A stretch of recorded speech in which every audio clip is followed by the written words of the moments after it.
نحمده ونصلي ونسلم على رسوله الكريم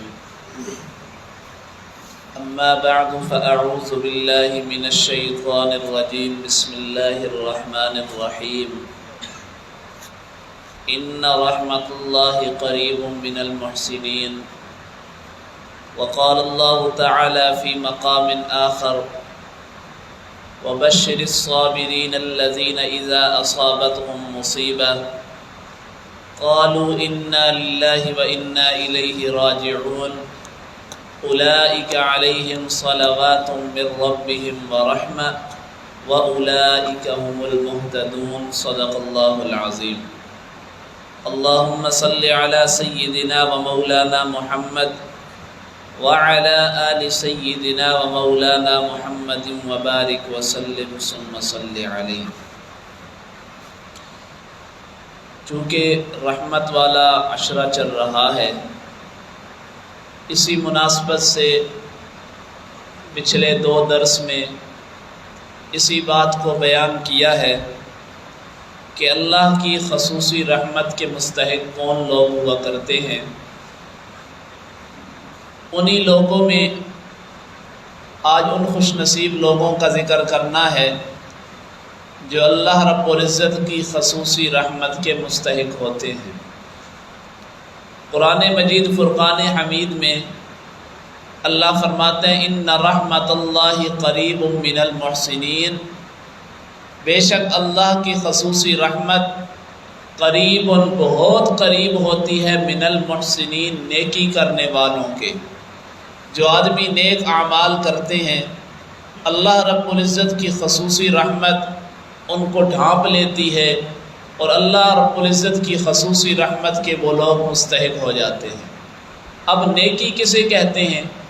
حدیث مبارکہ میں آتا ہے کہ اللہ کے پیغمبر سے پوچھا گیا یا رسول اللہ گناہ کیا ہے؟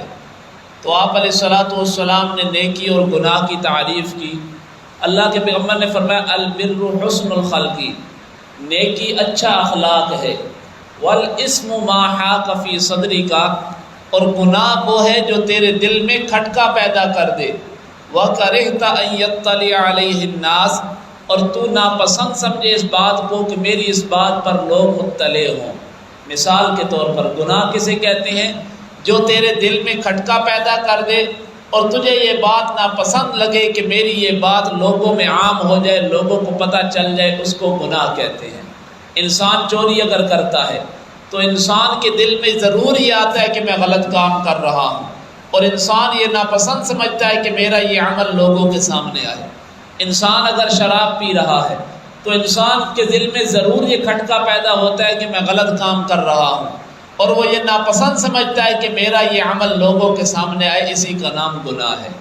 انسان کسی پر ظلم اور زیادتی کر رہا ہے، حتیٰ کہ کسی چھوٹے بچے کو بھی اگر مارتا ہے تو اس کے دل میں ضرور یہ کھٹکا پیدا ہوتا ہے کہ میں غلط کام کر رہا ہوں، اور وہ ناپسند بھی سمجھتا ہے کہ اگرچہ یہ بچہ مجھ سے چھوٹا ہے لیکن اگر وہ ظلم کرتے ہوئے زیادتی کرتے ہوئے اس کو مار رہا ہے تو وہ یہ ناپسند سمجھے گا کہ میرے اس عمل سے لوگ مطلع ہیں اور لوگوں کو پتہ ہو۔ آپ علیہ الصلوۃ والسلام نے فرمایا اسی کا نام گناہ ہے۔ اور نیکی کیا ہے؟ البر حسن الخلق، نیکی اچھے اخلاق ہیں، اچھے اخلاق سے کسی کے ساتھ پیش آنا یہ بھی ایک نیکی ہے۔ تو اللہ رب العزت نے قرآن مجید میں فرمایا ان رحمت اللہ قریب من المحسنین، اللہ کی خصوصی رحمت نیک لوگوں کے ساتھ ہوتی ہے۔ انہی نیک اعمال میں ایک عمل ہے صبر، صبر کرنا، اور یہ صبر ایسا عمل ہے کہ جو آدمی صبر کرنے والا ہوتا ہے اللہ فرماتے ہیں اولئک علیہم صلوات من ربہم ورحمہ، یہ صبر کرنے والے ایسے خوش نصیب ہیں کہ میں اللہ کی برکتیں، میں اللہ کی رحمتیں ان لوگوں پر نازل ہوتی ہیں۔ وَأُولَئِكَ هُمُ الْمُهْتَدُونَ، اور صبر کرنے والے آدمی اللہ کی طرف سے ہدایت یافتہ لوگ ہوتے ہیں۔ اب صبر کی 3 قسمیں ہیں۔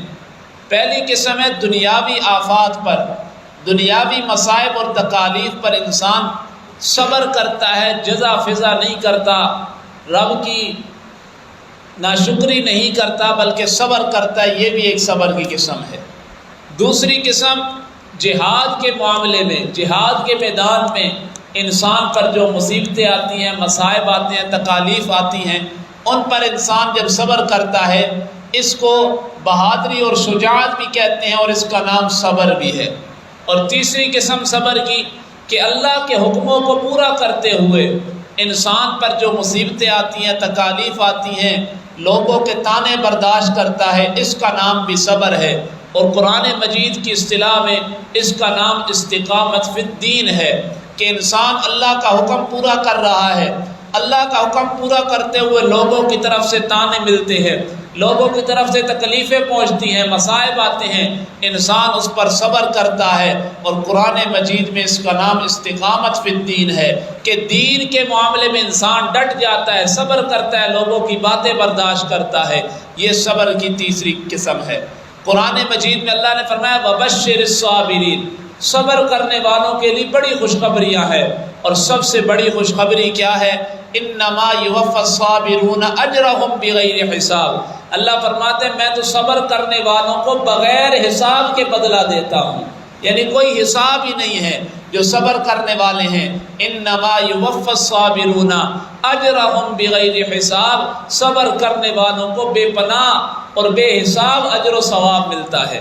حدیث مبارکہ میں آتا ہے، اللہ کے پیغمبر نے فرمایا کہ مومن کا معاملہ بڑا عجیب ہے، اس کے ہر معاملے میں اللہ کی طرف سے بہتری اور بھلائی ہوتی ہے۔ حدیث مبارکہ میں آتا ہے، اللہ کے پیغمبر نے فرمایا مومن کے ہر معاملے سے بڑی تعجب ہے، بڑا تعجب ہے مومن کے معاملے میں، کہ اس کے ہر معاملے میں اللہ کی طرف سے بہتری ہوتی ہے، اور یہ معاملہ صرف مومن کے ساتھ ہوتا ہے، مومن کے سوا کسی کے ساتھ نہیں ہے، کہ مومن کے ہر معاملے میں اللہ نے بہتری رکھی ہے۔ کیا مطلب؟ اگر اللہ نے اس کو کسی انعام سے نوازا ہے، حدیث مبارکہ کے الفاظ ہیں، اگر اللہ نے مومن کو کسی انعام سے نوازا ہے اور وہ اس پر اللہ کا شکر ادا کرتا ہے، تو یہ بھی اس کے لیے بہتر اور بھلائی کا کام ہے۔ اور اسی طرح اگر اللہ کی طرف سے اسے کوئی مصیبت پہنچتی ہے، آزمائش پہنچتی ہے، اس پر بھی وہ صبر کرتا ہے، اگرچہ آئی مصیبت ہے لیکن یہ مصیبت کی اس کے لیے بہتری اور بھلائی کا کام بن جاتا ہے، نیکی بن جاتی ہے، ایک بہترین عمل بن جاتا ہے، کہ اس مصیبت میں وہ جزا فضا نہیں کرتا بلکہ صبر سے کام لیتا ہے، تو یہ مصیبت بھی اللہ کی طرف سے اس کے لیے ایک بہتری اور بھلائی کا کام بن جاتا ہے۔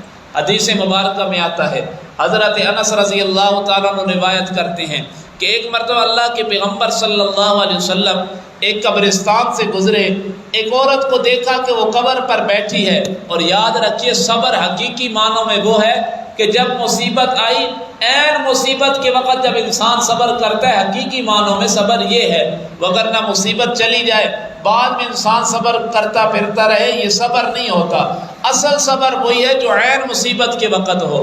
حدیث مبارکہ میں آتا ہے، حضرت انس رضی اللہ تعالیٰ عنہ فرماتے ہیں کہ ایک مرتبہ اللہ کے پیغمبر قبرستان سے گزرے، ایک عورت کو دیکھا کہ وہ قبر پر بیٹھی رو رہی ہے، آپ علیہ الصلوۃ والسلام اس کے پاس سے گزرے اور اسے فرمایا اتق اللہ واصبری، اللہ سے ڈر اور صبر اختیار کر، یعنی صبر کر۔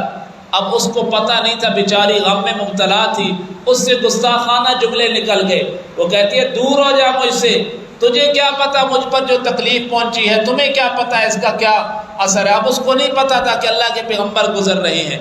آپ علیہ الصلوۃ والسلام کے اخلاق بڑے عمدہ تھے، اب اس نے یہ جملہ کہا بھی، لیکن اللہ کے پیغمبر نے پرواہ نہیں کی، واپس چلے گئے۔ جب اس کو بتایا گیا کہ تیرے قریب سے اللہ کے پیغمبر گزرے تھے، وہ بڑی شرمندہ ہوئی، فوری اللہ کے پیغمبر کے پاس گئی اور معذرت کی، یا رسول اللہ مجھے پتہ نہیں تھا کہ آپ آئے تھے۔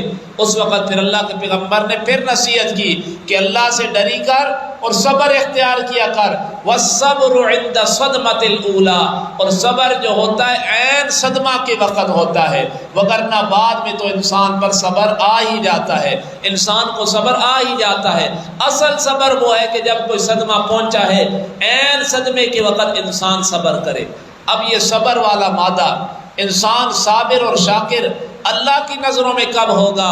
حدیث مبارکہ میں آتا ہے، اللہ کے پیغمبر فرماتے ہیں جس آدمی کے اندر دو خصلتیں پیدا ہو جائیں، جس آدمی کے اندر دو خصلتیں پیدا ہو جائیں، اللہ رب العزت اپنی نظروں میں، اللہ کی نظروں میں وہ صابر اور شاکر لکھا جاتا ہے، یعنی صبر کرنے والا اور شکر ادا کرنے والا لکھا جاتا ہے۔ اور وہ دو خصلتیں کیا ہیں؟ اللہ کے پیغمبر نے فرمایا جو آدمی دنیا کے معاملے میں، جو آدمی دنیا کے معاملے میں اپنے سے نیچے طبقے کے لوگوں کی طرف دیکھتا ہے اور دین کے معاملے میں اپنے سے اوپر طبقے کے لوگوں کی طرف دیکھتا ہے اور ان کی اقتداء کرتا ہے، یہ ایسا خوش نصیب ہے جس کے اندر یہ دو خصلتیں پیدا ہو گئی، اللہ رب العزت اسے صابر اور شاکر لکھ دیتے ہیں۔ کیا مطلب؟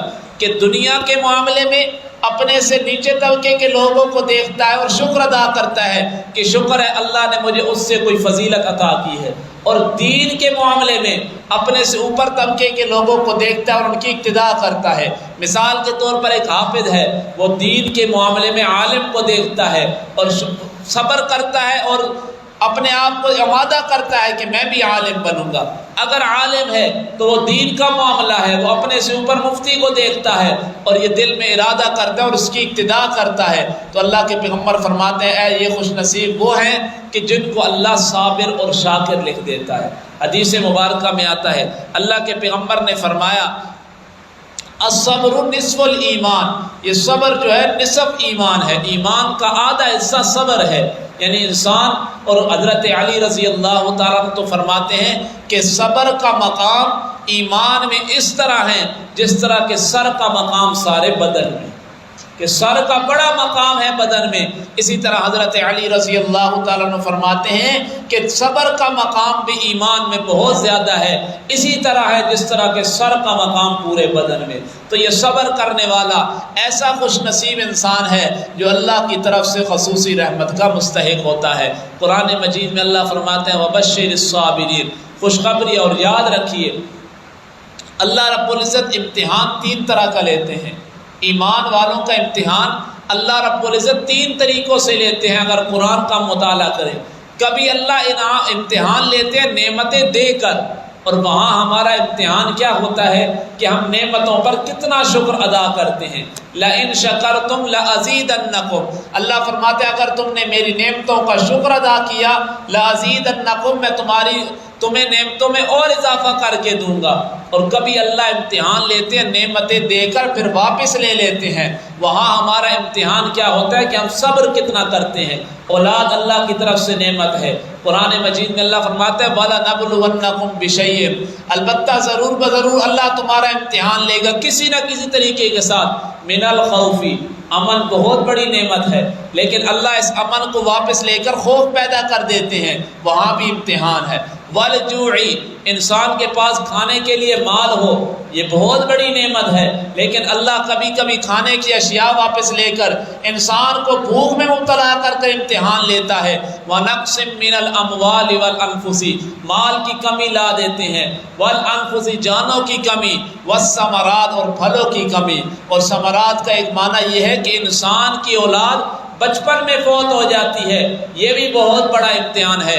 حدیث مبارکہ میں آتا ہے اللہ کے پیغمبر فرماتے ہیں کہ جب کسی آدمی کا کوئی بچہ فوت ہوتا ہے، کوئی اولاد فوت ہوتی ہے، تو اللہ رب العزت فرشتوں سے پوچھتے ہیں تم نے میرے بندے کی اولاد کو، اس کی روح کو قبض کیا ہے؟ فرشتے کہتے ہیں جی اللہ کو پتہ ہے سارا معاملہ، لیکن اللہ فرشتوں سے پوچھتے ہیں۔ پھر اللہ پوچھتے ہیں تم نے میرے بندے کے جگر کے ٹکڑے کی روح کو قبض کیا؟ یعنی کیا مطلب؟ بچپنے میں کوئی اولاد فوت ہو جائے تو وہ انسان کے دل کا ٹکڑا ہوتا ہے، اللہ پوچھتے ہیں تم نے میرے بندے کے دل کے ٹکڑے کی روح قبض کی ہے؟ فرشتے کہتے ہیں جی اللہ فرماتے پھر اس نے آگے سے کیا کہا تھا؟ فرشتے کہتے ہیں یا اللہ اس نے تیری تعریف کی تھی، واسترجع، اور استرجاع پڑھی تھی، یعنی انا للہ و انا الیہ راجعون پڑھا تھا۔ اللہ فرماتے ہیں اس بندے کے لیے جنت میں گھر تیار کرو اور اس گھر کا نام بیت الحمد رکھنا ہے۔